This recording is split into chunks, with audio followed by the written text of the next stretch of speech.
Sud Radio, le débat du samedi. 8h43 dans le Grand Matin Week-end sur Sud Radio avec ce débat du samedi. La 5e vague de coronavirus risque-t-elle de nous gâcher les fêtes? Vous votez sur Twitter. Pour l'instant, vous répondez non à 68% d'entre vous. Vous voulez être optimiste.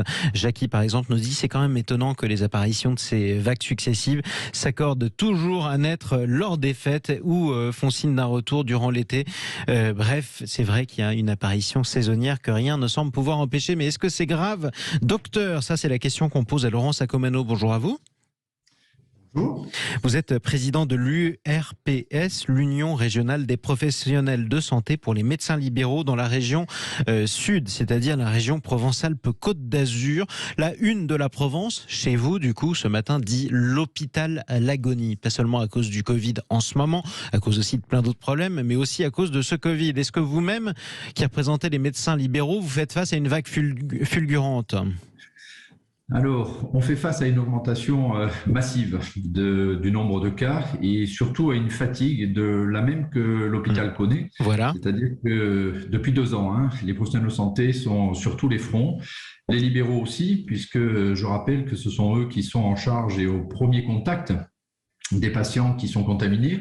Ce sont aussi les libéraux qui ont occupé les centres de vaccination pour déployer la vaccination, qui ont déployé les tests auprès de la population. Donc, je veux dire, il y a une saturation qui se fait un petit peu pour tous les professionnels de santé, y compris les libéraux, bien évidemment.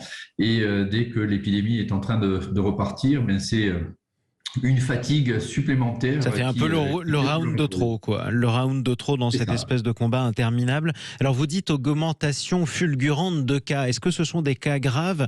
Qu'est-ce qui arrive? Dans quel état sont les patients que vous recevez, Laurent Sacomano? Alors, on a toujours la même... ça n'a pas changé finalement avec le Covid, c'est-à-dire qu'à chaque fois, par rapport au nombre global de patients qui sont contaminés, le nombre de cas graves sont finalement assez faibles. La problématique, c'est que lorsque le nombre de cas augmente de façon massive, et on le voit sur le plan national avec quasiment 50 000 patients qui sont contaminés tous les jours, forcément, la proportion de cas graves à l'intérieur de ces 50 000 patients devient très importante et devient pesante à gérer.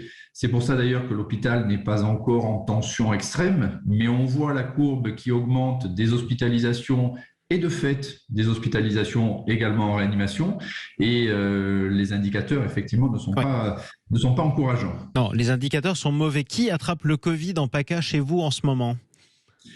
Alors aujourd'hui, il y a un petit peu de tout, parce qu'il y a effectivement les patients qui ne sont pas vaccinés, mais il y a aussi les patients vaccinés qui font pas forcément de forme grave, mais qui contribuent aussi à la poursuite de la circulation de façon importante du virus. À la propagation notamment du virus. Pourquoi? Parce que justement, quand on est vacciné, on a tendance à pas faire attention? Je pense qu'il y a, et on le dit et on le redit depuis 2 ans que nous connaissons cette épidémie, les gestes barrières ont parfois tendance un petit peu à s'alléger. On est aussi dans une période bien sûr automnale où quand on se rassemble à l'intérieur, on a plus de facilité à voir le virus circuler. C'est aussi la période un petit peu de fatigue pour tout le monde. Donc, une fois de plus, il n'y a pas qu'un seul élément, et c'est pour ça qu'il faut rappeler que la vaccination en soi n'est pas le seul élément de protection contre le Covid. Et ça ne suffit pas, en tout cas. Voilà, c'est une multitude de petits gestes au quotidien, les gestes barrières, l'isolement, la protection bien sûr avec le vaccin. Il faut tout mettre en place et tout le plus vite possible au sein de toute la population pour être tranquille. Mais on peut comprendre aussi la lassitude de la population à qui on avait laissé entrevoir le fait qu'une fois qu'on serait vacciné, ce serait terminé, parce que c'est quand même aussi ça qu'on a tous espéré très fort, alors que c'est pas fini. Parlons d'abord des fêtes, puisque c'est la première échéance, c'est dans 3 semaines. Est-ce qu'on risque d'assister à nouveau à ce mauvais sketch gouvernemental qui disait laissez papy et mamie manger dans la cuisine pour le repas de Noël et vous restez dans la salle à manger, ou au moins on aura moins de restrictions? Il ne vous a pas échappé que lorsqu'on regarde la courbe, on voit que malheureusement le nombre de contaminations ne fait qu'augmenter. Je pense qu'il ne vous aura pas échappé non plus que si un conseil de défense a été prévu lundi matin, c'est bien que tout le monde commence à être très inquiet.